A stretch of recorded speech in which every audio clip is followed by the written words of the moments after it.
Gangster, you know, we do that better than anybody. I bet you got it twisted, you don't know who to trust. So many player hating niggas trying to sound like us.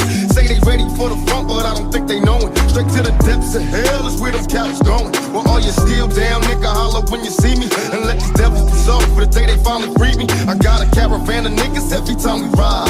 Hitting motherfuckers up when we pass by. Until I die, live the life of a boss player. Cause even when I'm high, fuck with me and get crossed later. So ayan mga kababayan, welcome back sa ating live streaming. Pa-like and share po ng ating live mga kababayan. Luzon, Visayas, Mindanao at Europa hanggang Estados Unidos. Shoutout po sa inyo. Nagbabalik muli ang inyong lingkod, of course, Mirador Pikwa. Ayan, pa-like and share po sa mga pages natin, sa mga ano po natin, GC, no? Kung may mga GC man kayo diyan. Salamat po, no? At sa mga bagong ano natin, no? Subscriber natin, maraming salamat po. No? Share lang natin,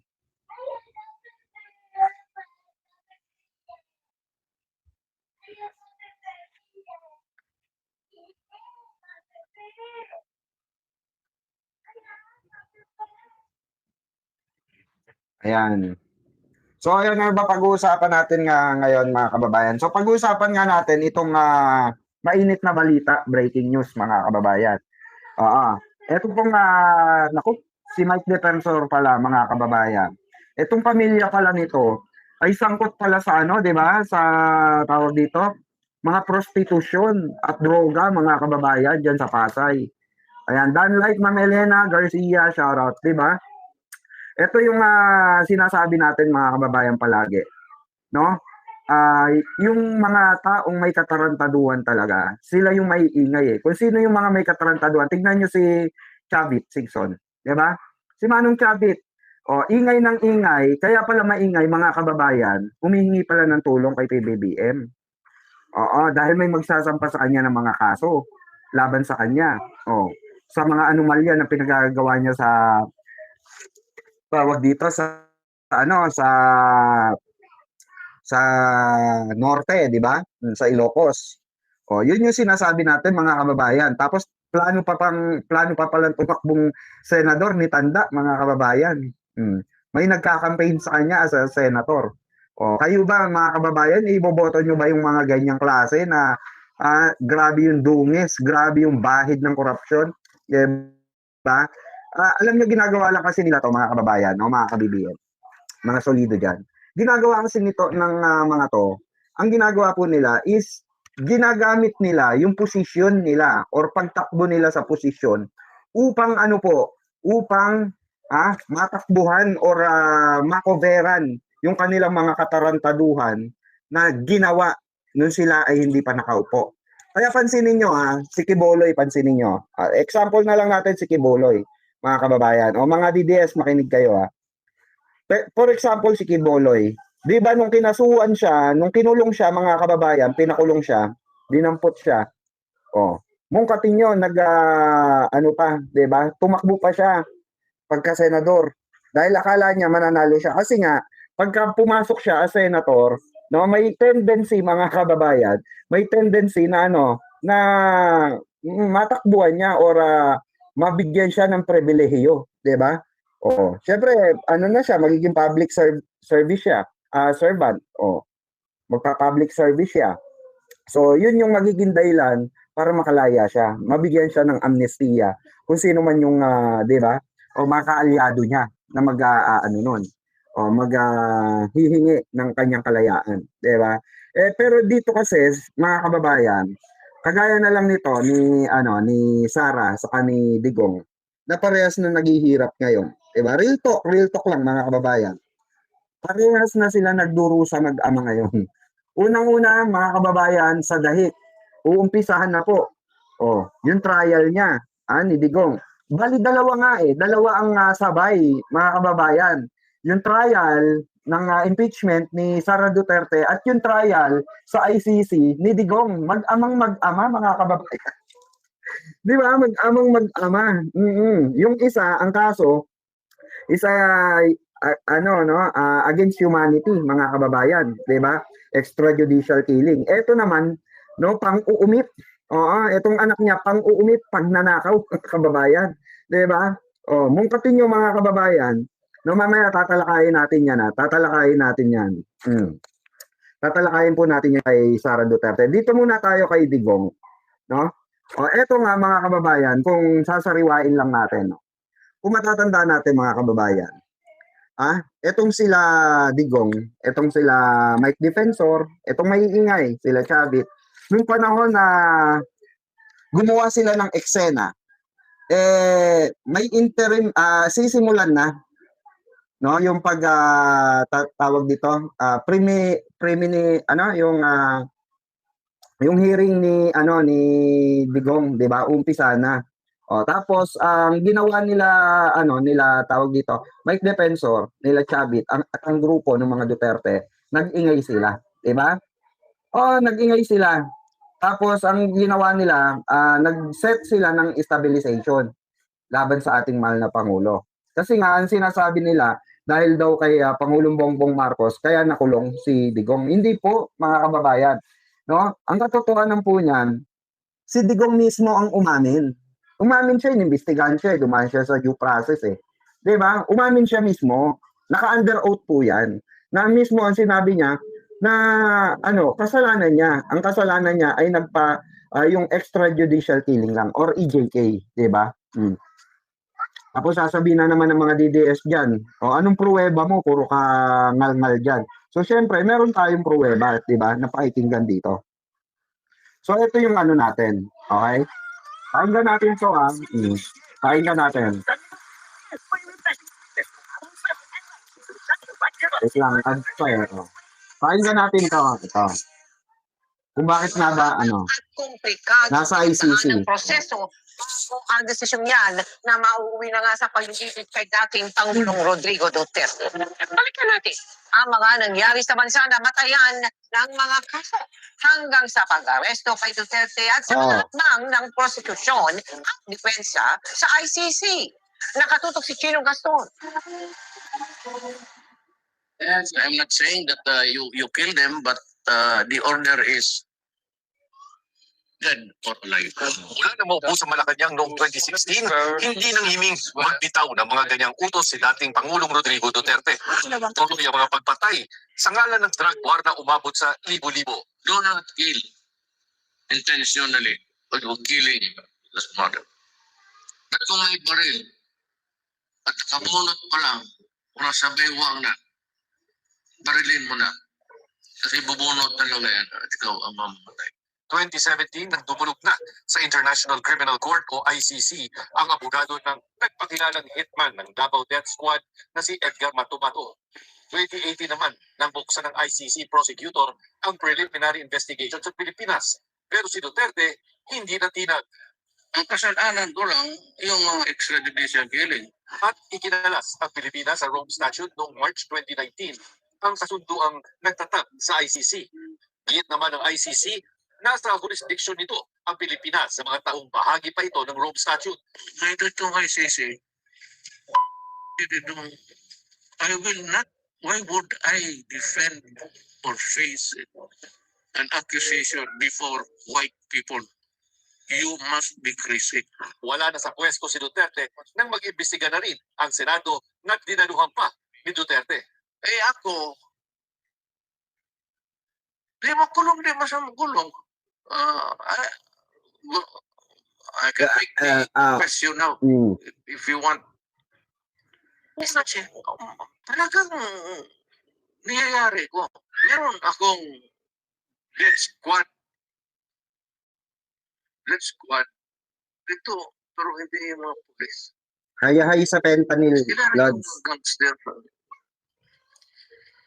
Yung isang gangster, utusan ko. Patayin mo yan, kaya kung hindi mo patayin yan, patayin kita ngayon. Call of duty of the president. May patayan. But it was not a state-sponsored killing. Kanina sinabi nyo na in-encourage nyo ang PNP na i-encourage yung suspect na lumaban Yes. para mapatay, para Yes. masabing nanlaban. Correct. Sa hiwalay na investigasyon naman ng Kamara, hinamon niya ng Diba? ICC. I'm asking the ICC to hurry up.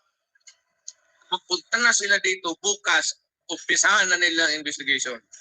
And if I am found guilty, I will go to prison and rot there for all time. Matapos ang 4 na buwan, may isinalubong sa dating Pangulo pagkalapag niya sa NAIA mula sa Hong Kong. You are not correct.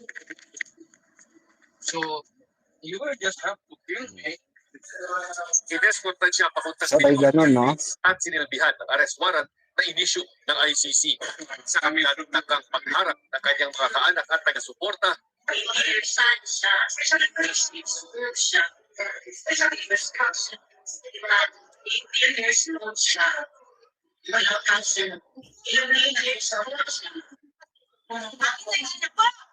naisakay si Duterte sa chartered flight papuntang The Hague sa The Netherlands.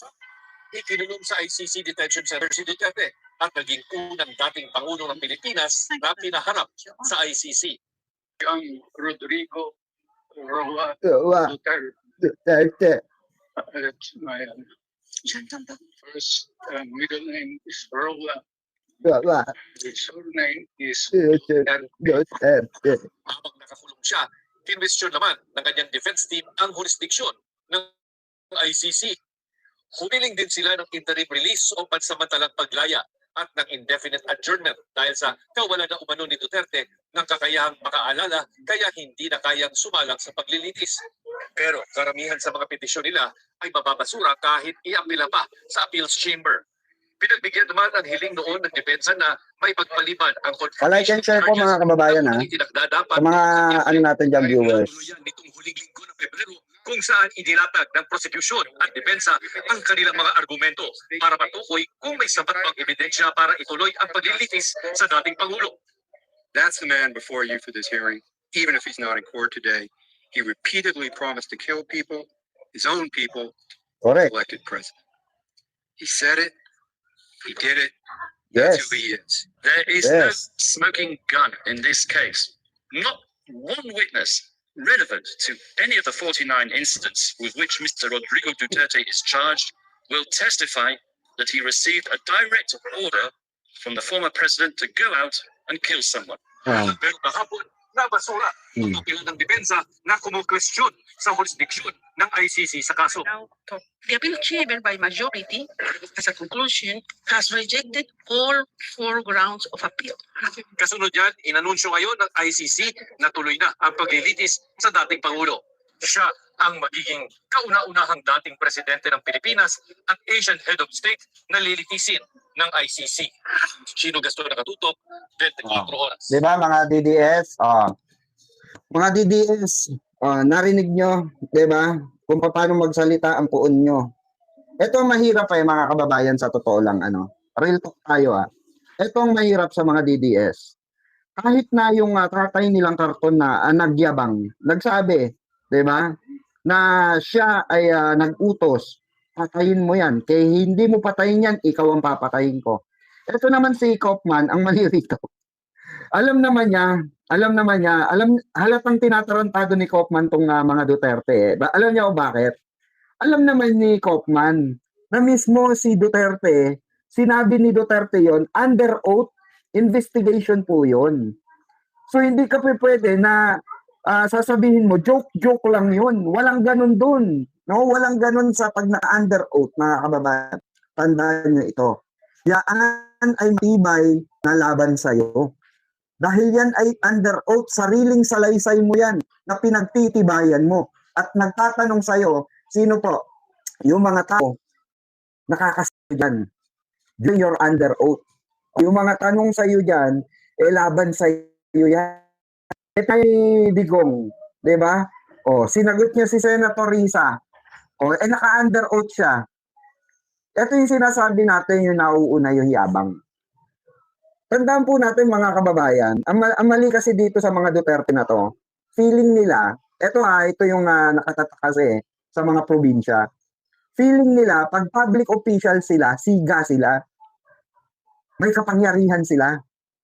Hindi nila iniisip mga kababayan, ito po tandaan natin ito, pag tayo po nagluklok ng public official, public servant po yan. You have to serve.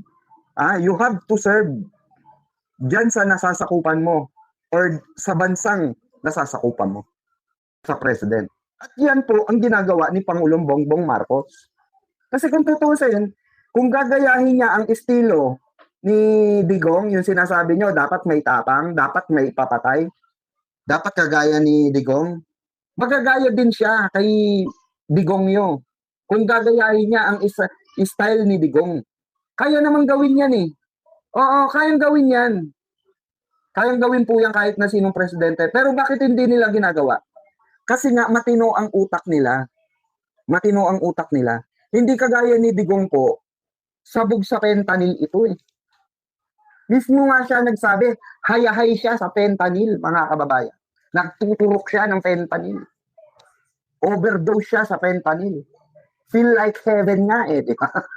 Oh. Yan yung kaibahan ni Digong dahil nga bakit? Bakit po? Yan ang kaibahan niya kay PBBM. Si PBBM kasi naging public servant. Di ba? Naging public servant saan? Sa distrito niya. Oh, sa norte. Tapos, naging public servant as as senator. Oh. Tapos, alam na alam niya yung kailangan sa grounds. Kasi nga may knowledge. May knowledge na siya kung paano at paano tatakbuhin ang grounds niya. Eh si Digong hindi. Ang alam lang niya is pag wala ng solusyon, pumatay ka. Yun yung pagkakaiba nila. Pansinin nyo. Ito nga, pansinin nyo. Nung panahon ni Digong, di ba? Ang panakot ng mga tao, uy, gago, wag kang aso-aso. Wag kang gago-gago, papapatay ka ni Digong. Papatayin ka niya ni Duterte. Pansin nyo yung difference? Diba? Pansin nyo, pero sila ngayon, naghahanap sila ng due process. O di ba mga tulongges? Diba? Sabi ko nga sa inyo, ganyang katulongges itong mga Duterte, mga kababayan. Mungkatin nyo, sila ayaw nila ng due process. Hindi sila gumagawa ng due process. Mismo kay Digong na nga nagsabi, ang kasalanan ko lang, extrajudicial killing or EJK. Kasi nga, may inuto siya na pumatay. Patayin yan. Mismong galing sa kanya. Diba? Pero, ngayon, naghahanap sila ng due process. Gusto ng anak niya may due process sa impeachment complaint laban sa kanya. Binigyan siya. Nagamon pa yung anak niya, diba? Kagaya yung anak niya, mayabang din. Si Sara Duterte. Oh, I want bloodbath. Oh, puti ng ina ngayon, lobat. Oh. Diba? Asa na yung bloodbath? Oh. Diba? Diba? Oh. Anong walang sinabi na ganun? Na-play ko na nga. Sinabi na nga niya. Matibay ang ebidensya laban sa kanya. Mapupunta ba yan? Ihahatulan ba yan sa dahig kung hindi niya sinabi yun? Kung hindi naka-under oath yun? Ano ba yun? Diba? Sinabi niya. Diba? Oh, sinabi niya pagka hindi mo pinatay, ikaw ang papatayin ko. Gusto niyong ulitin? Oh, sige. Ito mga DDS na sinabi daw eh. Utusan ko. Patayin mo yan, kaya kung hindi mo patayin yan, patayin kita ngayon. Call of duty of the president. May patayan. But it was not state-sponsored killing. Kanina sinabi nyo na in-encourage nyo ang PNP na i-encourage yung suspect na lumaban para mapatay, para masabing ng laban. Correct. Oh, di ba? Wala yung investigasyon. Ano sinasabi nyo hindi inamin? Mga DDS, ano sinasabi nyo? Walang sinabing ganun. Ayun o, ang linaw-linaw, pag hindi mo pinatayan, ikaw ang patayin ko. Oh. Tinanong siya ni Senator Risa, ano ba kayo? Bungol ba kayo? Bingi ba kayo? Tanga ba kayo? O nagtatanga-tangahan kayong literal? O sadyang bobo lang kayong pinanganak? Di ba? Ang linaw-linaw na mga kababayan pagkakasabi niya. Di ba? Patayin mo yan. Pag hindi mo pinatayan, ikaw papatayin ko. Tinanong siya ni Senator Risa. So, inano nyo po, inutusan nyo po, sinabihan nyo po, in-encourage nyo ang PNP na pumatay. Oh, yes. Na para palabasin na nanlaban. Yes. Oh. Ang linaw, oo. Anak ng puta naman, oo. In-encourage nyo ang PNP na Oh. encourage yung suspect na lumaban Yes. para mapatay, para Oh. masabing nanlaban. Correct. Oh. Correct. Sa investigasyon naman, Oh. Ano sinasabi? Walang sinabi. Oh. Ano sinasabi niyong walang sinabi? Anak ng putang ina, oh. Yan ang mahirap sa inyo eh. Talo na kayo sa argumento, pumapalag pa kayo. Tapos mamimilyoso po na lang kayo kasi hindi nyo alam yung argumento. Hindi nyo siya alam kung paano i-defend. Tama mali. Oh. Kahit sa personal, putang ina, hindi nyo ako matatalo sa debate. Pag nilatagan ko na kayo ng ebidensya, ngaw-ngaw na lang kayo. Baka maghamon na lang kayo ng suntukan. Diba? Baka maghamon na lang kayo ng patayan. Oh. Diba? Oh. Yan ang mahirap sa'yo. Yan ang binasihan ng ICC. Yan po ang binasihan ng ICC, mga kababayan. Oh. Under oath yan ni Duterte.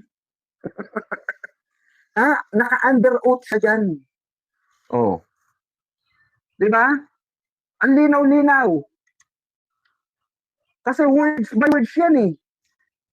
Oh. Ngayon, kung meron kayong reklamo, mga Herodes na DDS, putang ina, pupunta kayo ng ICC. Doon kayo mag-appeal. Diba? Ang inang kabubuhan yan. Ang basic, putang ina, may pinaglalaban kayo. Oh, may pinaglalaban kayo, tama o wala? Tama mali. May pinaglalaban kayo, wala? May pinaglalaban kayo. O saan nyo ipaglalaban yung putang inang pinaglalaban nyo? Pumunta kayo ng dahik. Pumunta kayo sa ICC. Ilaban nyo yung tatay nyo kung puki ng ina nyo. Ganun yun. Diba? Walang ano rito. Social media, walang hukuman bobo. Diba, mga kababayan, mga solidan natin dyan. Ang hirap kasi sa mga DDS, kahit mga bagger, puki ng ina, di wala nga nanalo sa aming vlog ng mga DDS eh, pagdating sa fact check eh. Oh. Tama mali. May kumasa ba ni isa? Oh. Sa mga Duterte vlogger? Putang inang nilalangaw nga sila sa ano eh, sa TikTok eh. Oh. Ang mahirap lang may sariling hindi nga eh. Yun na nga, meron nga tayong sariling batas. Totoo naman, meron tayong sariling batas. Agree ako dyan. May sarili tayong batas. Naghain dito si Trillanes ng kaso, remember? Naghain ng kaso rito. Anong ginawa ng ombudsman? Oh, ibinasura, di ba? Ibinasura yung kaso labang kay ano. Kaya kasi bakit? Nakaupo pa si ano noon eh. Nakaupo pa si sino? Si Digong. Si Digong pa ang presidente ng Pilipinas noon, mga Herodes. Oh, dahil diyan, pasalamatan natin si ano, Madam Leia Tampoy. Thank you so much sa $50, Madam. I love you. Mga kasolid ka BBM natin diyan. Salamat po. 'Di ba? Yun yung sinasabi natin. Katotohanan niya, mga kababayan. Thank you po Madam. Thank you po sa ano, sa inyong $49 or $50 po. Ayan, maraming salamat. 'Di ba? Yun yung sinasabi natin dito, mga kababayan. Meron tayo ritong ano, batas, totoo yun. Kaso sinira ng mga Duterte. So anong ginawa ng mga ano, biktima ng extrajudicial killing? Wala silang mahingan eh. Wala silang mahingan ng tulong. Buti na lang, may nag-alok sa kanila sa Amerika na itaas saan? Sa ICC. Doon nakipag-ugnayan si Senator Sonny Trillanes at buong Magdalo. At buong biktima ng EJK. Di ba nga na-open forum pa po yan sa Senate sa Amerika, mga kababayan? Ang hirap sa mga didilis, nanonood kasi sa mga fake news. Di ba? Pero ito, mga kababayan, literal ito na yung kaso ni Digongyo, mga kababayan, naka-under oath yan. Yung final sa kanyang case, no, yaan ay nangyari talaga at pinatotohanan yan. Nino, nang tatay yung karton, mga hinayupa kayo. Oh. Diba? Yan yung sinasabi natin dito. Kung meron sana kung naihain man dito yan, yung kaso na yan, kung inaprubahan ng ombudsman yan at ng ng SC, ng Supreme Court, di sana hindi na napunta sa ICC yan. Tama ka naman doon, brother eh. May batas tayo rito. Oh. Pero ibinasura yung kaso na yun. Huwag kasi kayong tanga. Yan ang mahirap sa inyo. Alam nyo, libre pong mag-research, mga kababayan. Kung hindi mo nasubaybayan yung kaso ni Digong or yung final na kaso ni Trillanes, ni Senator Trillanes, mag-research ka. Libre mag-aral na yun. Oo. Para hindi ka maging mangmang sa nangyayari sa bansa. Huwag tayo sa fake news, mga kababayan. Kasi kami mga BBM vlogger, never kaming pumatol sa fake news. Never namin in-spread ang fake news. Tignan nyo nga, may basis kami. Oh. We have facts basis, we have datos. Yun nga yung sinasabi kay Banat Bay eh. Hindi pa pwedeng magbibigay ka lang ng opinion mo. Dapat may datos ka. Kasi parang mainstream media na rin kami, substitute kami ng mainstream media. Na pagtapos na ang balita, kami naman ang pakikinggan ng sambayan ng Pilipino. Kaya importante, sabi nga ni mahal na Pangulo, ng NBI, ng PNP, ng Cybercrime Division, ng Cybercrime, stop the fake news. Fight for our country regarding on fake news. Sinusuportahan namin mga vlogger yun.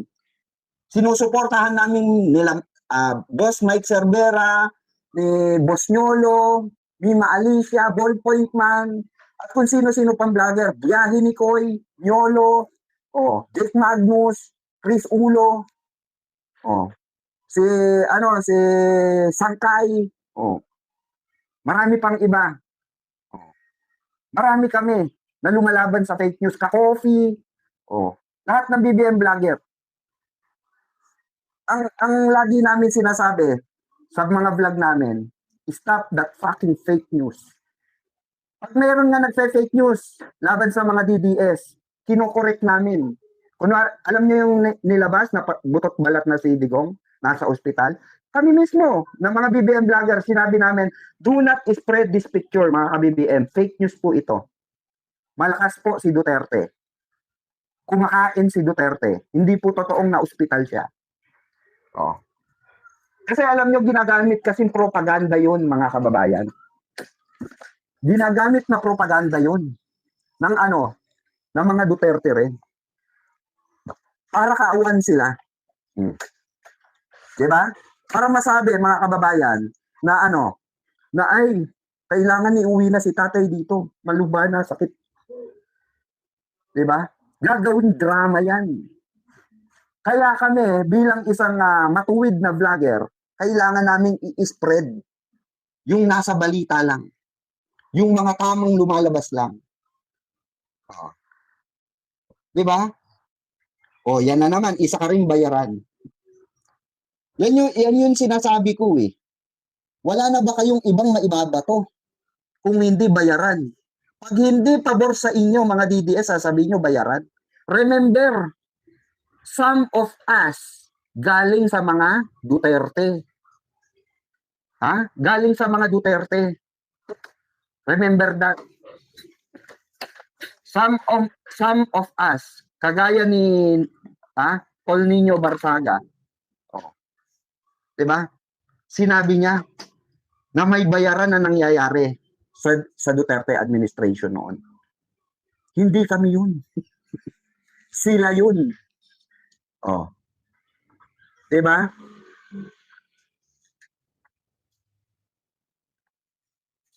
Diba, mga kababayan? Tapos ito pa, nasabay pa itong impeachment trial. Ni Sara Duterte. Humihingi si Sara noon. Tandaan nyo to mga kababayan. Humihingi si Sara noon ng due process. Tama mali? Hindi, tama mali mga kababayan. Humihingi si Sara ng due process sa kanyang impeachment. Oh. Di ba? Binigyan siya ng Kamara ng due process. Oh. Di ba? Binigyan siya ng Kamara ng due process. Ano sabi niya? Ano sabi ng mga DDS na tanga? Sasagutin yan ni Sara Duterte sa tamang forum. Saan? Sa Senado. Mga tanga kayo. Sa Senado, hahatulan na siya. Diba? Doon na siya hatulan. Pagbobotohan na ng mayoral doon at ng minority. Kung may grounds. Oh. Yung akusasyon kay Sara Duterte at nakabatay sa ebidensya. Oh. Yan Senado. Yan Senado. O, iimbestigahan yung ano yan, yung mga ebidensya. Fact check. Iimbestigahan. Doon pa lang hinahatulan na si Sara Duterte. Kaya nga meron siyang dahilan para hindi umattend. Saan po? Diyan sa Kamara. Dahil rights niya yan eh. Rights niya yan. Pero rights din ng taong bayan na malaman yung side comments niya. Yung yung kanyang depensa laban sa mga akusasyon sa kanya. For example na lang, ito. Kaya siya naiipit ngayon, instead na humarap po siya, mga kababayan ko, mga solid ka-BBM natin dyan, at mga DDS din dyan, makinig kayo.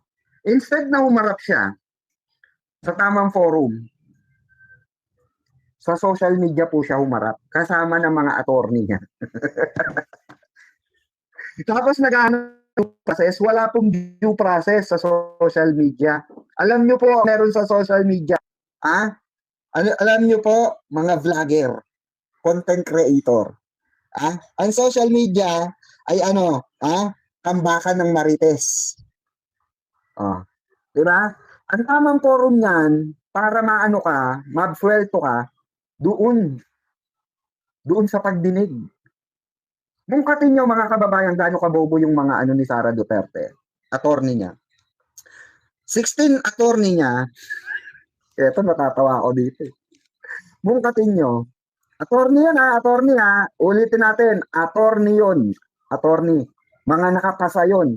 Sasabihin niya, bakit? Attorney ka ba? Sasabihin niya naman dyan, hindi ako attorney, pero ang pulpol ng attorney nyo. Ang pulpol. Alam naman nila in the first place, walang hustisya sa social media. Ang hustisya nasaan? Nasa tamang forum. Diyan ang tamang pagsagot.